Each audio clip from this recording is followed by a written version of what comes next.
अस्सलाम वालेकुम। कैसे हैं फ्रेंड्स? उम्मीद करती हूँ आप खैरियत से होंगे। अल्हम्दुलिल्लाह मैं भी खैरियत से हूँ। आज बहुत ही मलाई और क्रीमी टाइप मैंने बनाया है आलू गोश्त। आलू गोश्त इतना लजीज और इतना दिलकश डिलीशियस है कि आप हैरान रह जाएंगे। ये ले लिया है मैंने तकरीबन हाफ कप जो है ऑयल का, और उसमें मैंने 2 मीडियम साइज़ के ऑनियन लिए हैं और बहुत बारीक इनको मैंने चॉप कर लिए है। बहुत मज़ेदार बन के तैयार हुआ था। आज मेरा भाई मेरे पास आ रहा था यहाँ दुबई में, तो उसको मैंने जो है इनवाइट किया हुआ था खाने पे, तो मैंने उसके लिए स्पेशल डिशेस बनाई हैं। तो उसने मुझे फरमाइश की है कि आलू गोश्त लाजमी होना चाहिए, तो मैंने ये बनाया है। खैर, जैसे ही गोल्डन ब्राउन हुए जो है प्याज, तो मैंने इसमें खड़े मसाले जो है शामिल कर दिए। इसमें थोड़ी सी जो है काली मिर्च, लौंग, दालचीनी का पीस, बड़ी इलायची और जो है उसमें थोड़ा सा ज़ीरा, क्योंकि गोश्त के अंदर जब तक बड़ी इलायची ना हो तो तब तक उसमें जो है थोड़ी सी हबक रह जाती है। और जैसे ही वो रोस्ट हुए खड़े मसाले, मैंने 1 जो है टमाटर डाला, और ये मैंने डाले कुछ मसाले, ये कश्मीरी मिर्च और कुटी हुई लाल मिर्च, नमक 1 टीस्पून जो है इसमें सूखा धनिया पाउडर, ½ टीस्पून इसमें था जो है ज़ीरा पाउडर।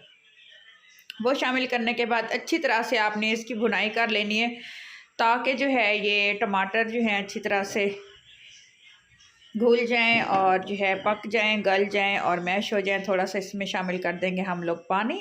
पानी से क्या होगा, सारे मसाले अच्छी तरह से जो है गल जाएंगे और इसको हम लगा देंगे जी दम, तकरीबन 1 से 1.5 मिनट का। और उसके बाद फिर मैं आपको इसकी कंडीशन चेक करवाती हूँ कि ये कितना अच्छा और मज़ेदार सा जो है ग्रेवी मसाला हमारा रेडी हुआ है। बहुत मज़ेदार ये डिश है, बहुत मज़ा आता है। आप ज़रूर ट्राई कीजिएगा सर्दियों में। सर्दियों की जान होते हैं ये आलू। पता है, आलू के बगैर जो है कोई भी सालन खाने को दिल नहीं करता, और स्पेशली जब आलू गोश्त बने हुए हों तो बहुत मज़ा आ जाता है। ये लिए तकरीबन मैंने 1 केजी जो है चिकन। अच्छी तरह से फिर इस ग्रेवी के अंदर हमने इसकी कर लेनी है जी भुनाई।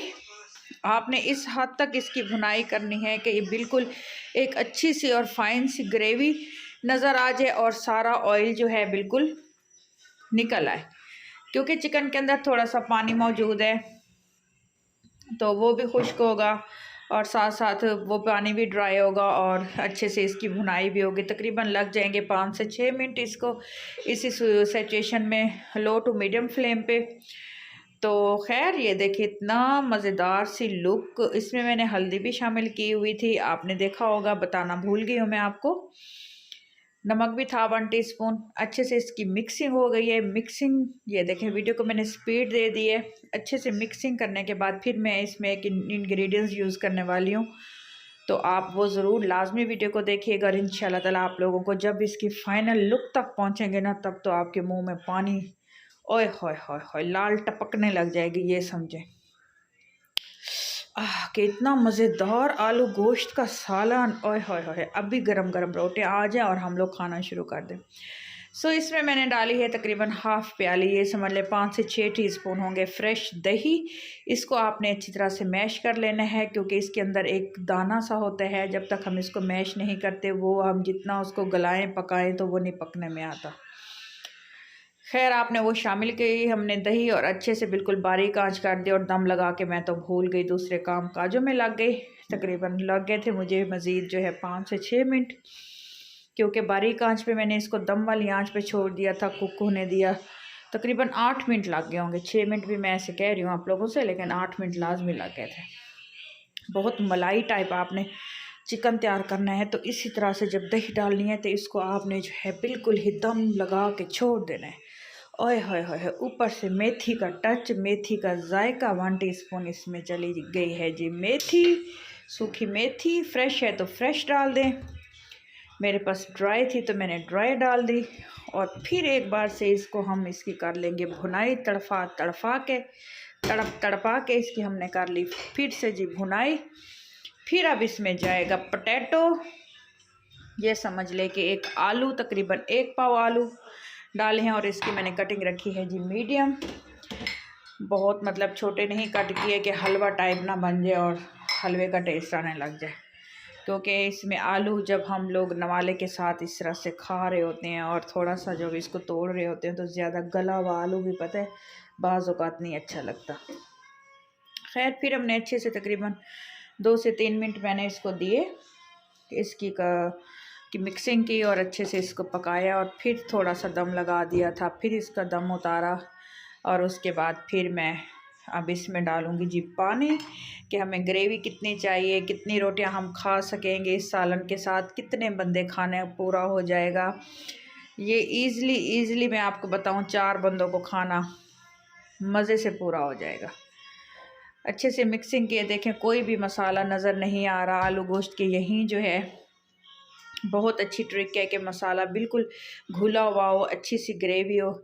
इसमें मैं अब पानी शामिल करूँगी तकरीबन 3 कप के बराबर, क्योंकि 1.5 कप खुश्क होगा पानी और 1.5 कप जब रह जाएगा तो मैं इसको उतार लूँगी। और क्योंकि आलू जज़्ब कर लेते हैं पानी, तो इसलिए मैं थोड़ी सी ग्रेवी टाइप इसको रखूँगी ताकि बोन हो ग्रेवी सारी ख़त्म हो जाए और नज़र ही ना आए, तो फिर हमें खाली गोश्त और आलू खाने पड़े। ये देखें मुझे कम लग रहा था, 1 कप पानी मैं और शामिल करूँगी इस तरह से जी। देखिए अगर आपको मेरी ये रेसिपी अच्छी लग रही है और मेरे बोलने का अंदाज़ अच्छा लग रहा है तो प्लीज़ मेरे चैनल को सब्सक्राइब कर दीजिएगा, क्योंकि जो लोग पहले से मुझे सब्सक्राइब कर चुके हैं उनका बहुत बहुत शुक्रिया। अल्लाह ताला ने मुझे बहुत जो है बहुत सपोर्ट किया आप लोगों ने। अल्लाह ताला का भी साथ है, अल्लाह ताला ने हम मेरा साथ दे रहे हैं और आप लोग भी मेरा साथ दे रहे हैं, तो मेरा चैनल माशाल्लाह से बहुत ग्रो कर रहा है और मैं इतनी खुश होती हूँ और अल्लाह का शुक्र अदा करती हूँ और आप लोगों को बहुत दुआएं देती हूँ। और जो लोग पहले से सब्सक्राइब कर चुके हैं उनका बहुत बहुत शुक्रिया। सो प्लीज़ मेरे चैनल को सब्सक्राइब कर दीजिएगा और लाइक और कमेंट कर दीजिएगा, बेल आइकन दबाना मत भूलिएगा। तो ये देखें इस तरह से हरा धनिया डाल देंगे, खूबसूरत सी लुक देखिए माशाल्लाह से। और उसके बाद जो है ग्रेवी भी आप चेक करेंगे कितनी अच्छी लग रही है। आप जितनी ग्रेवी रखना चाहें, जितना टाइम देना चाहें आप दे सकते हैं। बिल्कुल मलाई की तरह हमारा चिकन तैयार हो चुका है और मज़े से नान के साथ भी आप खा सकते हैं, तंदूरी रोटी के साथ आप मज़े से जो है खाना खा सकते हैं। अपना ख्याल रखिएगा, दुआ में मुझे याद रखिएगा। फाइनल लुक इसकी बिल्कुल मिस मत कीजिएगा। वीडियो को देखने के लिए बहुत बहुत शुक्रिया आप लोगों का। अल्लाह हाफिज़।